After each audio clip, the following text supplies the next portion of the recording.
Passport করতে police verification বাদ, এখন থেকে করা যাবে এনআইডি দিয়ে। ট্রেডিশনাল 4BD আপডেট, এখন থেকে পাসপোর্ট করতে পুলিশ ভেরিফিকেশন লাগবে না। জাতীয় পরিচয়পত্র এনআইডির তথ্যের ভিত্তিতে আবেদনকারীকে পাসপোর্ট দেবে সরকার। স্বরাষ্ট্র মন্ত্রণালয়ের সুরক্ষা বিভাগ থেকে পাঠানো সংক্রান্ত সারসংক্ষেপ অনুমোদন দিয়েছেন প্রধান উপদেষ্টা অধ্যাপক মোহাম্মদ ইউনূস। গতকাল 17 ফেব্রুয়ারি সোমবার প্রধান উপদেষ্টা এই সারসংক্ষেপ অনুমোদন দিয়েছেন বলে জানিয়েছে তার প্রেস উইং। এখন এ বিষয়ে পরিপত্র জারি করবে স্বরাষ্ট্র মন্ত্রণালয়। এর আগে গত রোববার জেলা প্রশাসক ডিসি সম্মেলনের উদ্বোধনী অনুষ্ঠানে পাসপোর্ট করার ক্ষেত্রে পুলিশ ভেরিফিকেশনের বিধান বাদ দেওয়ার সিদ্ধান্তের কথা জানিয়েছিলেন প্রধান উপদেষ্টা অধ্যাপক মোহাম্মদ ইউনূস। তিনি বলেছিলেন, পাসপোর্ট পাওয়া নাগরিক অধিকার। পুলিশ ভেরিফিকেশনের প্রয়োজনীয়তা শিথিল করার পেছনে স্বরাষ্ট্র মন্ত্রণালয়ের যুক্তি হচ্ছে, ইতিবাচক পুলিশ প্রতিবেদনের ভিত্তিতে আবেদনকারীকে পাসপোর্ট ইস্যু করা হয়।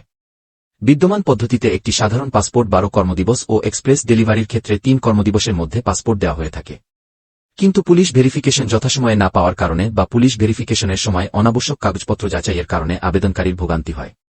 আবেদনকারীর ভোগান্তি কমানোর পাশাপাশি যথাসময়ে পাসপোর্ট প্রাপ্তি নিশ্চিত করতে অন্তর্বর্তী সরকার পুলিশ ভেরিফিকেশন ব্যবস্থা তুলে দেওয়ার সিদ্ধান্ত নিয়েছে। স্বরাষ্ট্র মন্ত্রণালয় সূত্র জানায়, জনভোগান্তি লাগবে পাসপোর্ট সেবা সহজ করতে পরিপত্রে বেশ কিছু নির্দেশনা থাকবে। নির্দেশনাগুলো হল: 1. নতুন পাসপোর্টের আবেদনের ক্ষেত্রে অনলাইনে যাচাই করা জাতীয় পরিচয়পত্রের তথ্যের ভিত্তিতে আবেদনকারীকে পুলিশ ভেরিফিকেশন ছাড়া পাসপোর্ট দেওয়া হবে। 2. বিদেশে অবস্থানরত বাংলাদেশী নাগরিক এবং অপ্রাপ্তবয়স্কদের জন্য পাসপোর্টের নতুন আবেদনের ক্ষেত্রে অনলাইনে যাচাইকৃত জন্ম নিবন্ধন সনদের তথ্যের ভিত্তিতে আবেদনকারীকে পুলিশ ভেরিফিকেশন ছাড়াই পাসপোর্ট দেওয়া হবে। 3. পাসপোর্ট পুনঃ ইস্যুর ক্ষেত্রে বিদ্যমান পাসপোর্টের সঙ্গে মৌলিক তথ্যের পরিবর্তন হলে জাতীয় পরিচয়পত্রে প্রদত্ত তথ্য দিয়ে পাসপোর্ট ইস্যু করা যাবে। 4. পাসপোর্ট আবেদনের জন্য জাতীয় পরিচয়পত্র ডেটাবেস বা জন্ম নিবন্ধন ডেটাবেজের সঙ্গে যাচাই করা হলে তা বাংলাদেশ পাসপোর্ট আদেশ 1973 5 2 নং ধারার উদ্দেশ্যে পূরণকল্পে প্রয়োজনীয় তদন্ত শেষ হয়েছে বলে গণ্য হবে। স্বরাষ্ট্র মন্ত্রণালয় সূত্র থেকে জানা গেছে, 18 ফেব্রুয়ারির মধ্যে পরিপত্র জারি হবে।